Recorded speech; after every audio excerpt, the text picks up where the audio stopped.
Welcome to the Rim Break Rodeo. We hope this video helps. You start by locking down permission. Check whether the karaoke backing is public domain or licensed. Once you know the status, contact the rights holder or a licensing service and request the specific permissions you need.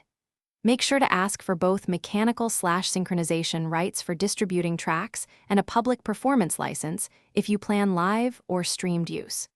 Doing this upfront avoids takedowns and fines. It also clarifies cost and allowed platforms so you can proceed legally and confidently. Once you have permission options, choose the clear path. Purchase a licensed karaoke track or commission an original instrumental from a producer.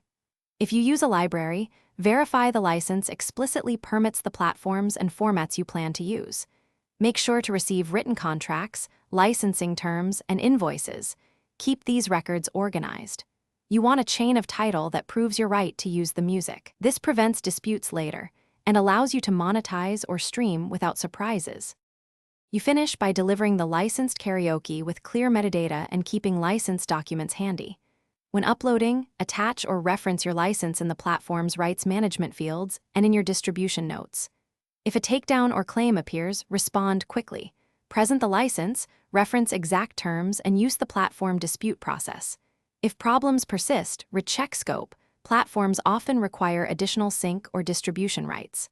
Finally, make sure to renew or extend licenses before they expire to avoid interruption. Thanks for watching. Consider subscribing if we helped you.